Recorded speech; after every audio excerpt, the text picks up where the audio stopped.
Gusto ko lamang pong itama interpretation of the Honorable Marcoleta. Gusto ko pong itama yung medyo hilaw pong interpretation. That the Supreme Court erred on a matter of facts. And if the Supreme Court erred on a matter of facts, how can you be right with the law if you are wrong with the facts?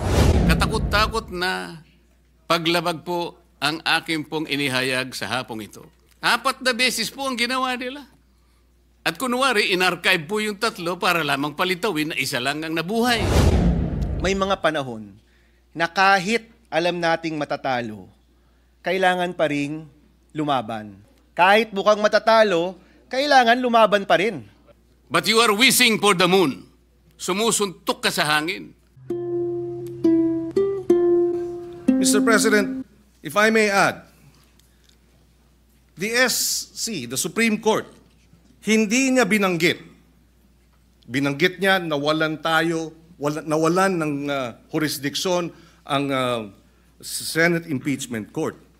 Pero ang ibig sabihin nun ay pinawalang bisa, ginawang void ab initio ang mga kilos at pasya ng Impeachment Court. The convening of the Impeachment Court was voided. The majority decision to remand the complaint to the HOR was voided. The summons by the Impeachment Court were all voided. Which brings us to the question, who now is deciding the impeachment case? Now that all the decisions of the Impeachment Court have been voided.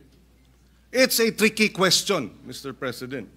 But if I were to be an impeachment court judge, I would argue that we have to, in the MR, in the motion for reconsideration, intervene and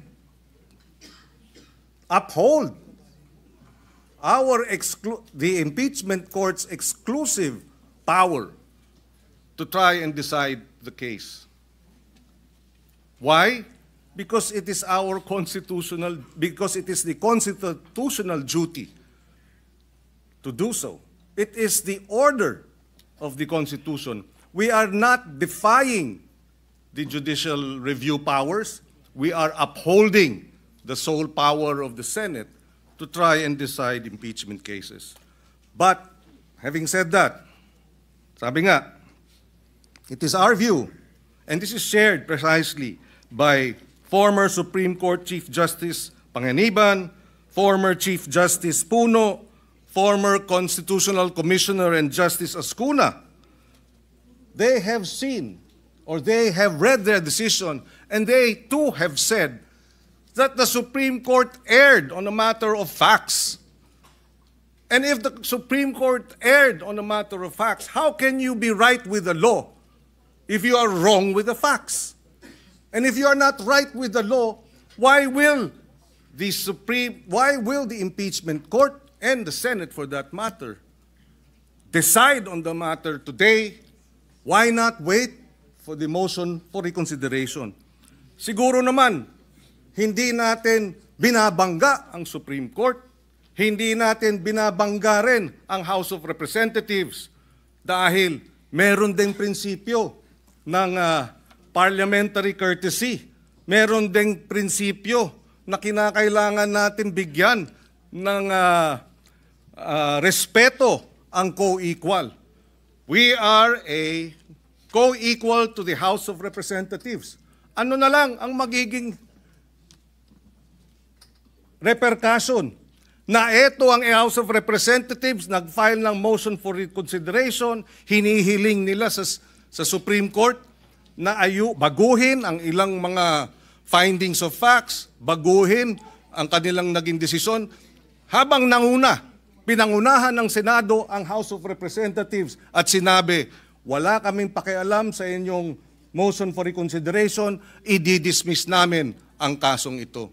I think, out of courtesy for a co-equal, we should respect the House of Representatives. In the same way, if the Senate would, at a future time, file a case before the Supreme Court and seeks a motion for reconsideration in a matter that involves the House, we would like to think that the House will not act to have the case dismissed out pending the MR out of respect for eco-equal. Sana pag-aralan natin ng husto ang pagpasya ngayong hapon. Sabi ko nga, the findings of grave abuse by the Supreme Court, thereby removing or taking away from us the jurisdiction, na wala tayong jurisdiction, that jurisdiction was not acquired on the basis of facts that are flawed, where then is the grave abuse? I don't know what the ruling will be. Perhaps they will say, yes, there was no grave abuse of discretion on the part of the House because of the 1-year bar, which was not actually, the fourth complaint was not bar. I don't know. But whatever it is, hintayin na lang naman sana natin. Respetuhin naman natin ang ating co-equal. Why the convening of the impeachment court is the way to go? Dahil pag tayo ay bumoto ngayong hapon o ngayong gabi na i-dismiss ito, aksyonan ang impeachment complaint, we will be acting beyond, without legal authority, dahil wala naman sa atin yung impeachment complaint. Wala namang kapangyarihan ang Senado in plenary, ultra vires, without legal authority, ang magiging desisyon natin. One final point. In the Corona impeachment trial, nang himasok, nag-TRO ang Supreme Court para sa mga bank accounts. Ano ang ginawa ng Senate Impeachment Court?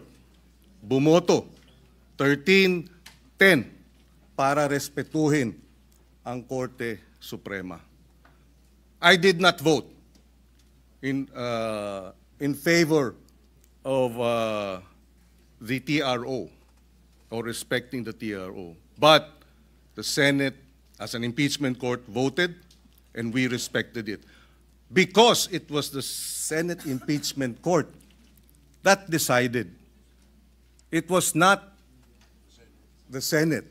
It was the Senate Impeachment Court that, seeing perhaps that we needed to harmonize the power of judicial review, the power of the Senate as an impeachment court, to have the sole power rather to try and decide cases, seeing that the Senate in impeachment court decided to harmonize the conflicting provisions of the Constitution.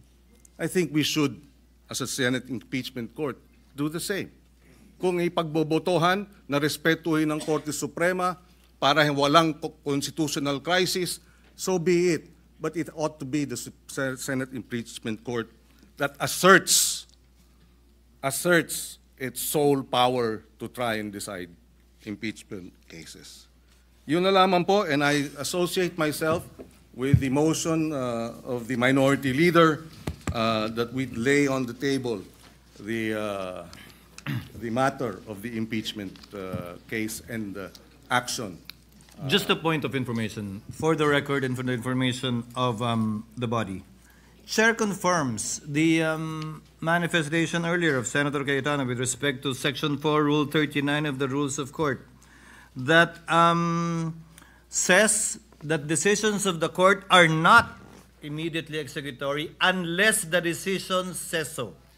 In this case, the decision specifically stated that it is immediately executory. Number two, again, just for the record, the Supreme Court itself, through its spokesperson, after the House filed their motion for reconsideration, reiterated the immediately executory nature of the decision of the Supreme Court.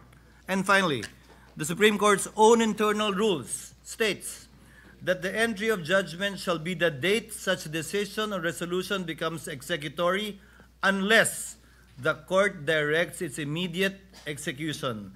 I'm quoting and citing AM number 10-4-20 SC, specifically Section 16, Rule 16 Section 1. So there are conflicting authorities with respect to the opinions raised by the various members. Senator Marcoleta, what is your pleasure? Just a quick reaction, Mr. President, on the manifestation of Senator Pangilinan. In the exercise of the Supreme Court's judicial review, wala po siyang dinidefeat doon. Hindi niya po kinukuha yung sole power of the Senate to try and hear impeachment cases. Hindi rin po niya kinukuha yung exclusive authority ng House to initiate impeachment. Dito po sa desisyon na ito, kung kinakailangan ulitin po o ulit-ulitin pa, ang sinabi lamang po ng Supreme Court, yung process, yung procedure hindi natupad. Ang dami po niyang hiningi, kagaya po ng binanggit ko na, ayaw pong ibigay. Yun naman pong mga tuntunin ay hindi naman po sinunod. Katulad nga po nung immediate referral, yung pag-refer sa Committee on Justice, yun pong pag-include sa order of business at pag-archive, mali din po sapagkat hindi naman po 10th session day yun 11th session day. Katakot-takot na paglabag po ang aking pong inihayag sa hapong ito. Wala naman pong gustong magpatibay at o kaya sansalain o kaya sabihin na mali ang aking sinasabi.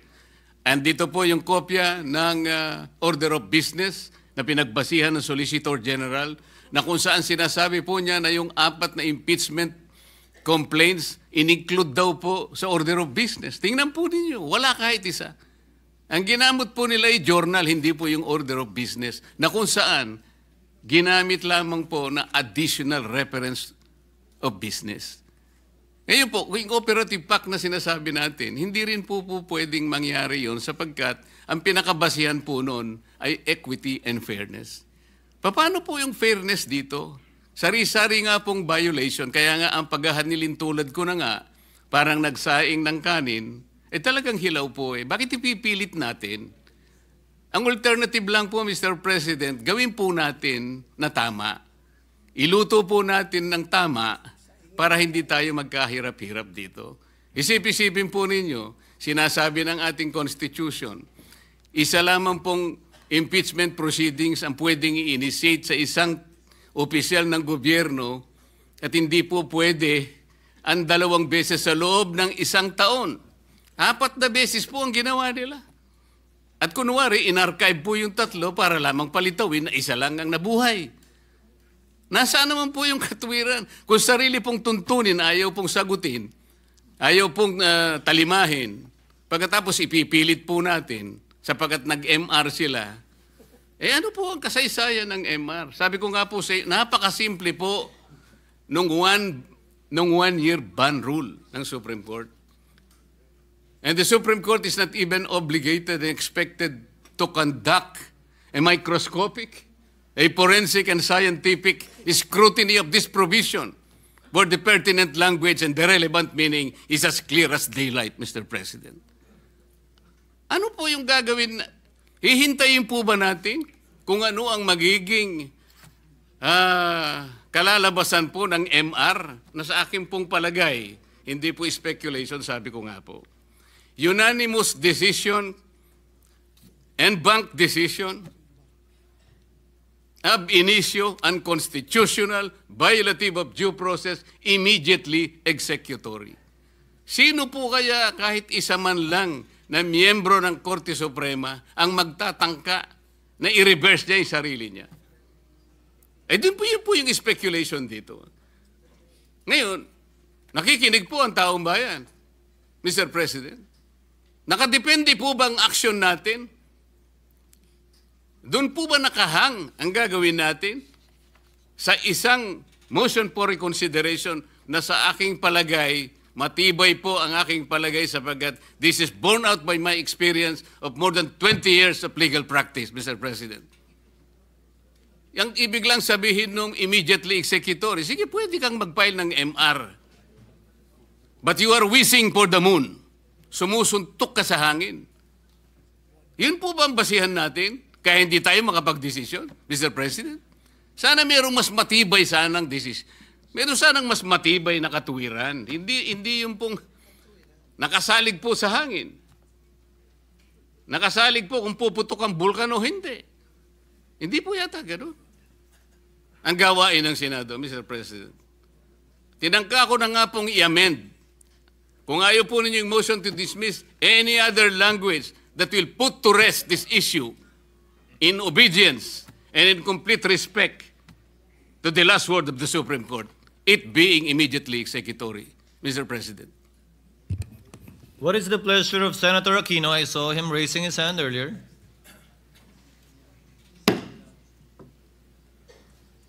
Senator Aquino seems to be yielding to Yes, Senator... Mr. President, may we recognize Senator Lacson, Mr. President?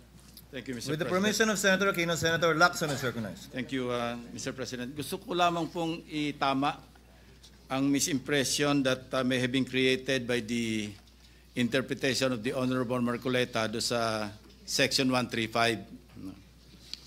Sabi niya, yung supplementary application of the rules of court. Basahin ko po yung Section 135, Mr. President. If there is no rule applicable to a specific case, the presidents of the Legislative Department of the Philippines shall be resorted to. And as supplement to this, the rules contained in Jefferson's Manual, Riddick's Precedents and Practices and Hinds Precedents. Wala naman po ako nakita doon sa enumeration na rules of court. Di ba po sabi ng mga abogado, di ba, yung expressio unius est exclusio alterius.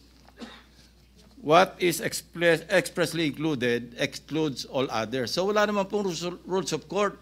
Kaya gusto ko pong itama yung medyo hilaw pong interpretation ng ating Honorable Marcoleta. Maraming salamat po, Mr. President. Noted. Mr. President, may we recognize Senator Bam Aquino has been waiting for his turn to interpolate the gentleman from Tarlac. Senator So Aquino moved, is Mr. President. recognized and may proceed. Maraming Should salamat. the gentleman allow it. Maraming salamat, Mr. President. This is a manifestation, not an interpolation, Mr. President. At kanina pa ako nakikinig. The gentleman may proceed. Marami po sa mga puntong nabanggit na ng mga kapwa nating senador ay sumasang-ayon po tayo at tama, no? Napag-usapan na po ang independence ng Senado, kung gaano kahalaga ang papel na ginagampanan natin sa ating bansa, sa checks and balances ng ating gobyerno. At alam rin naman po ng mga kasama natin na sa caucus, sinabi ko rin po na ang posisyon ko ay dapat mag-convene ang impeachment court at doon magdesisyon kung ano ang mga susunod na hakbang pagdating po sa impeachment case. No? That's known to everyone. I've said that in the media. Mr. President, in our history, nagkaroon po ng mga panahon na ang Senado ay nag-assert ng kanyang independence bilang isang co-equal branch of government. Nangyari po yan many times. I remember in the 90s, kahit po ang executive, at that time, President Cory Aquino, nagnais na manatili ang US bases dito sa ating bansa. Yung Senado, nanindigan, kahit puro kaalyado, kahit puro kakampi at kamag-anak nasa Senado, nag-decide pa rin yung Senate to assert its independence and to do away with the US bases. Nangyari po yan many times in our history, Mr. President. Kaya palagay ko, yung role ng Senado napakahalaga pagdating sa pagpapanatili ng checks and balances. And Mr. President, marami tayong tungkulin. May tungkulin gumawa ng batas, may tungkulin sa pagbuo ng maayos na budget, may tungkulin ng oversight, pero meron din pong tungkulin pagdating sa pananagutan or accountability. At yun po yung sole power to try and decide all cases of impeachment. Ang posisyon ko, Mr. President, at nabanggit rin ito ng iba nating mga kasama, ay mahalagang i-assert natin ang ating independence. Mahalaga po na itong papel na ginagampanan natin sa ating Constitution ay pahalagahan po natin. Mahalaga po na manatili ang independence ng ating Senado bilang isang co-equal branch of government. Mr. President, posisyon ko rin po na nagsimula na ang impeachment proceedings. Nag-robe na po, nagsimula na, merong summons na binigay, may response na po si Vice President Sara. Kami pong mga bago, may mga robe na rin po, pero hindi pa po nadudumihan. Hindi po magagamit, no? Ang posisyon ko po, mag-convene ang impeachment court at doon natin i-decide ang mga bagay-bagay na ito. Mr. President, may dalawang bagay rin na nailabas, no? Na hindi pa siguro na pag-uusapan. Let me read, Mr. President, Article 9, Section 3 of our Constitution, Accountability of Public Officers. In case the verified complaint or resolution of impeachment is filed by at least 1/3 of all members of the House, the same shall constitute the articles of impeachment, and trial by the Senate shall forthwith proceed. Wala pong dagdag po dito. No? Dito po sa gallery, kasama ho natin dalawang framers of our Constitution. Nandito po si Professor Ed Garcia at si former Chairperson Christian Munsod. Kanina po, nagbubulungan kami. Sabi ko, nung ginawa nyo to, bakit parang ganun kasimple? Simpleng-simple lang, ito lang. At sabi nga po nila, noon daw, 1/2, 2/3, binabato 1/2 sa deliberation, nag-end up sa 1/3. At yung desisyon ay dahil sa kabilisan. Dahil mahalaga daw na mabilis. Pag may 1/3 members of the House ang pipirma, mabilis na pupunta po sa Senado. At ito po, tinatanong ko sa kanila, dahil sila po yung nagbuo ng ating Constitution. You know, many times, Mr. President, umiikot tayo sa ating bansa. I-bring up ko lang po yung free college law. No? Marami ko sa atin dito nagtulungan para sa batas na yan. Meron kaming nakausap na eskwelahan. Ini-explain sa akin yung opt-out provision. Kung paano sila nag-charge ng mga estudyante dahil sa opt-out provision. At sabi ko sa kanila, mali. Mali ang interpretasyon ninyo. Yung interpretasyon ninyo, wala yan sa aming intensyon. Ang intensyon po namin, libre ang kolehiyo sa mga kabataan. At nung nag-argumento po sa akin, ang sabi ko, mas alam ko yan kasi ako ang nagbuo ng batas na yan. Mas alam namin yan dahil kami ang nagsulat ng provision na yan. In the same sense, Mr. President, the framers of our Constitution, mas alam po nila. Mas alam nila kung ano yung intent ng ating Constitution. Wala pong labis, walang dagdag. Many times, Mr. President, tinatanong tayo, usually pag campaign time to, tinatanong kami, Mr. Senator, hindi ba dapat merong educational attainment requirement yung pagiging senador? At sinasabi ko po lagi, wala, kasi wala po yan sa ating konstitusyon. Wala pong dinagdag, wag tayong magdagdag nang wala pong nakasaad po dyan. So gaya po niya, no, binabanggit ko lang po dito dahil na pag-uusapan, may mga dinagdag na mga procedure. Alam ko po, siguro, tama po ang sinasabi ni Senator Marcoleta, baka maganda naman ang intensyon ng Supreme Court.